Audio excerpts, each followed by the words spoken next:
आइए हम आपको सुनाते हैं एक कहानी वही पुरानी कछुए और खरगोश की, बट बिल्कुल नए सोच के साथ। आइए सुनते हैं और देखते हैं ये कहानी। एक बार की बात है कि कछुआ और खरगोश दो दोस्त हुआ करते थे। दोनों में एक दिन ये बात ठन गई कि चलो यार देखो कौन ज्यादा काबिल है। अब इस काबिलियत को पहचानने के लिए उनके पास क्या चारा है।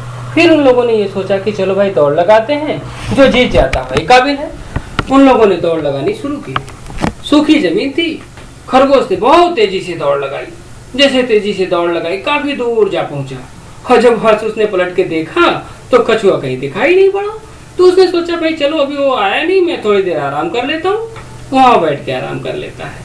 उसके बाद जब वो उसकी नींद खुली तो उसने ये देखा कि जीत तो मैं सका नहीं, और ये जीत तो कछुए ने ले गई।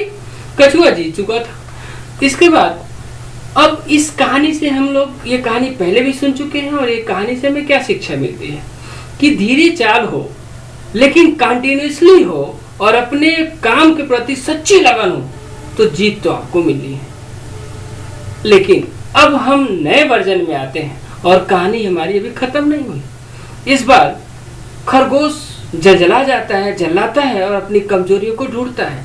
क्या कमी थी कि मैं हार गया, और कमी को ढूंढने पे उसे ये लगा कि मैं रास्ते में रुक गया जिसकी वजह से हार गया।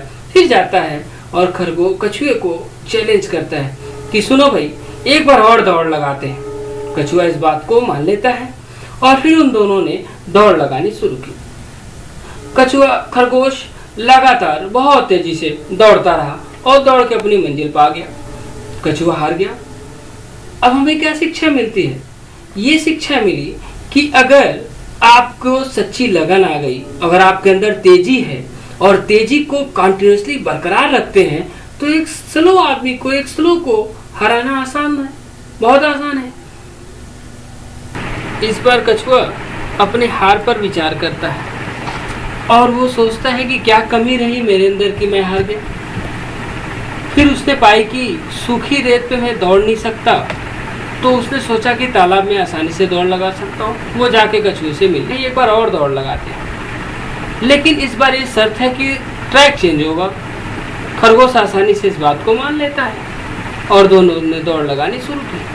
सूखी रेत पे खरगोश बहुत तेजी से दौड़ता है, लेकिन जैसे आगे जाता है उसे तालाब दिखाई पड़ती है।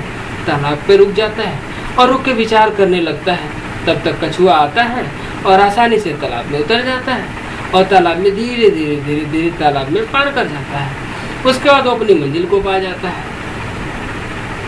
इस कहानी से हमें क्या शिक्षा मिलती है कि जो आपके अंदर हुनर हो, जो आपके अंदर काबिलियत हो, उसी काबिलियत के बेसिस पे आप किसी चैलेंज को स्वीकार करिए या चैलेंज करिए, तो आपकी जीत निश्चित होगी। लेकिन कहानी अभी भी समाप्त नहीं हुई। इस बार दोनों ने ये फैसला किया कि चलो अब फिर से दौड़ शुरू करते हैं, फिर दौड़ लगाते हैं। कुछ मेरे अंदर काबिलियत है, कुछ तुम्हारे अंदर काबिलियत है, लगानी शुरू की। तो सूखे रेत पर खरगोश ने कछुए को सहारा दिया गया तो तालाब में कछुआ आसानी से उतर जाता है और खरगोश उसके पीठ पे बैठ जाता है, और बैठने के बाद उन दोनों ने आसानी से इस दूरी को तय कर लिया, आसानी से मंजिल को पा जाता है।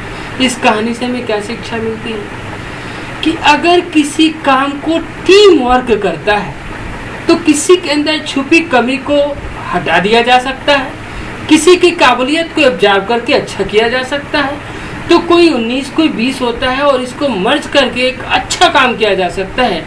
ये सबसे बड़ी जीत होती है। तो team work is a good work, सबसे अच्छा काम होता है। बस, थैंक यू।